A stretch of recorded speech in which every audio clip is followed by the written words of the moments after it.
तो स्वागत है आप सबका सिने टेल्स की एक और वीडियो में एंड आप सभी को प्रेम का प्रणाम। आज की सबसे पहली न्यूज़ है यश की टॉक्सिक मूवी से। फार्स फिल्म जो कि एक मूवी डिस्ट्रीब्यूटर एंड एग्जीबिटर है, उन्होंने टॉक्सिक को ओवरसीज में डिस्ट्रीब्यूट करने का जिम्मा ले लिया है एंड सुनने में आ रहा है कि भाई ये डील बहुत तगड़े पैसे में हुई है। कहा जा रहा है कि ये डील 105 करोड़ में लॉक हुई है एंड ऐसी ही एक डील टॉक्सिक मूवी के साथ अभी कुछ दिनों पहले तेलुगु राइट्स को लेके भी हुई थी। एक नॉन तेलुगु हीरो की फिल्म के लिए दिल राजू भाई साहब ने पूरे 120 करोड़ खर्च किए डिस्ट्रीब्यूशन पे। खैर ये बात तो माननी पड़ेगी भाई, रॉकी भाई का मार्केट में जलवा है।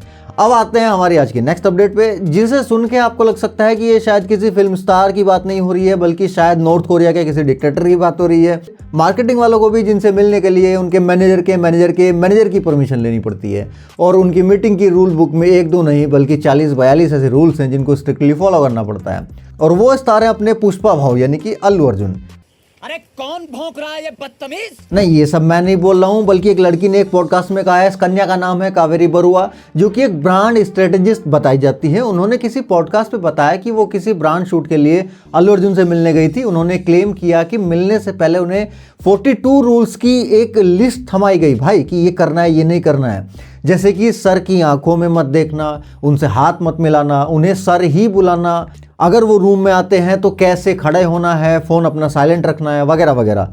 इवन शी सेड कि वहां पहुंचने के लिए उन्हें उनके मैनेजर से होकर गुजरना पड़ा था। अब ये क्लिप वायरल हो गई और लोग अल्लू अर्जुन को ट्रोल करने लगे कि भाई इतना एटीट्यूड किस बात का है यार, भगवान है क्या। फिर बीच में कूद पड़ी वो बॉलीवुड वर्सेस साउथ वाली लॉबी, जो इसको साउथ स्टार का एरोगेंस बोलने लगी। अब इसके ऊपर अल्लू अर्जुन की टीम की तरफ से काउंटर अटैक भी आया है। उन्होंने तुरंत एक ऑफिशियल स्टेटमेंट जारी करते हुए इन सब बातों को बेसलेस और झूठा बताया है। टीम का कहना है कि अल्लू अर्जुन हमेशा से डिग्निटी और रेस्पेक्ट के साथ ही पेश आते हैं, ऐसी कोई 42 रूल्स की लिस्ट एग्जिस्ट नहीं करती। उन्होंने उस कन्या और पॉडकास्ट चैनल के खिलाफ कोई डिफेमेशन केस भी फाइल किया है शायद, हालांकि इसके बारे में मैं कंफर्म नहीं हूं कि केस हुआ है कि नहीं है। फिलहाल अभी का स्टेटस ये है कि कंट्रोवर्सी बढ़ने के बाद उस पॉडकास्ट चैनल से वो वीडियो भी डिलीट हो चुकी है। अब शायद आप इस पे मेरा टेक जानना चाहोगे, तो भाई देखो, सेलिब्रिटी पीआर मैनेजमेंट स्ट्रिक्ट होता है, ये सच है। वहां बहुत सारे डूज एंड डोंट्स होते हैं, बट हाथ नहीं मिलाना और उनको सर ही बुलाना तक ठीक है। लेकिन यार आंखों में मत देखना, ये वाला रूल मुझे थोड़ा ज़्यादा फिल्मी लग रहा है।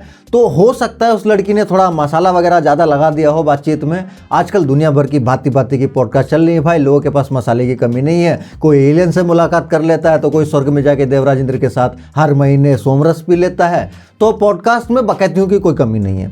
ऐसे में बहुत हद तक पॉसिबल है कि कन्या ने नमक मिर्च लगाया हो या कोई मिसअंडरस्टैंडिंग हुई हो टीम की तरफ से। लेकिन अब मामला पब्लिक में है तो लेट्स सी ऊंट किस करवट बैठता है। मैं बस यही कहूंगा कि भाई जिसको जो करना है करो। अब हाँ, कुछ लोगों को लग सकता है कि मैं साउथ का पीआर हूं इसलिए डिफेंस पेश कर रहा हूं, तो उनका कमेंट सेक्शन में स्वागत है। क्योंकि पहले प्रभास की पीआर, फिर रामायण की पीआर जो कि साउथ मूवी है भी नहीं, फिर अभी अल्लू अर्जुन के पीआर का टैग मिलने पर मुझे कोई आपत्ति नहीं है, क्योंकि ये बवासीर जिन लोगों के दिमाग में है उसका इलाज कुछ नहीं है। मैं जिसकी भी बात करूंगा उसी का पीआर घोषित हो जाऊंगा। तो बढ़ाओ एंगेजमेंट थोड़ी कमेंट सेक्शन में। खैर, हम नेक्स्ट टॉपिक पे आते हैं अपने आज के।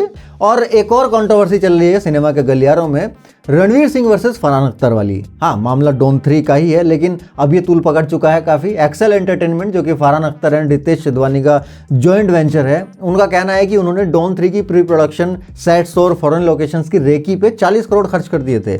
उनका आरोप है कि रणवीर सिंह ने एंड मोमेंट पे फिल्म छोड़ दी, इसलिए वो चाहते हैं कि रणवीर सिंह उनका ये नुकसान भरे। अब पिक्चर छोड़िए तो भाई बिल भी भरो।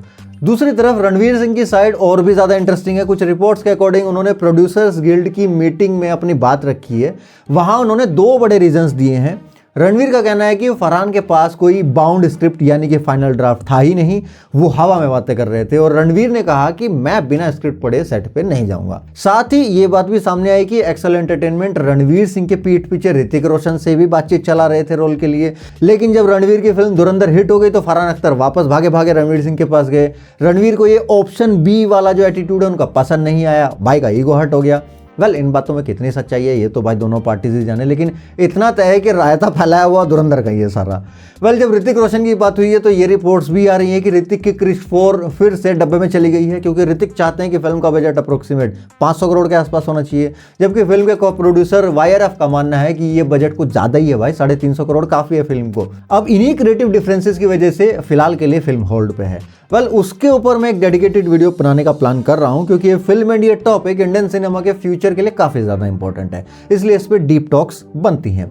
नेक्स्ट अपडेट है वाराणसी मूवी से। इस फिल्म को लेके कुछ ना कुछ अपडेट्स आती रहती है मार्केट में। एक और नई अपडेट आई है भाई फिल्म के रिलीज स्ट्रेटेजी को लेके, एंड ये बहुत भयंकर है। इस फिल्म को यूएस में अकेले 2000 थिएटर स्क्रीन पर रिलीज करने की तैयारी चल रही है मेकर्स की तरफ से, which is a huge scale, जो कि सेम लेवल है पैरासाइट मूवी जैसा। यानी अगर ये हुआ तो बवाल होना तय है भाई ग्लोबल मार्केट में।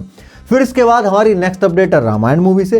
इस फिल्म को लेके मेरी कुछ वीएफएक्स टीम के खुफिया बंदों से बातचीत चल रही है, एंड हम सब ये जानना चाह रहे थे काफ़ी टाइम से कि भाई रामायण के नए एसेट्स कहाँ हैं, रिलीज क्यों नहीं हो रहा है कुछ। तो मुझे जितना पता चला उसके अकॉर्डिंग बात ये है कि एसेट्स जो रिलीज किए जाने हैं उनकी फाइनल पॉलिशिंग का काम चल रहा है। मेकर्स नहीं चाहते कि being the biggest VFX studio of the world किसी को ये कहने का मौका मिले कि ये क्या बना दिया भाई, इसलिए मामला टाइट रखा जा रहा है। And interesting point is that कि स्टूडियो के पास इस वक्त 19 मूवीज के वीएफएक्स प्रोडक्शन का काम चल रहा है, which makes it the busiest VFX studio in the world right now. खैर तो ये थी अभी तक की सभी बड़ी अपडेट्स। हम मिलते हैं नेक्स्ट वीडियो में, तब तक के लिए सायोनारा।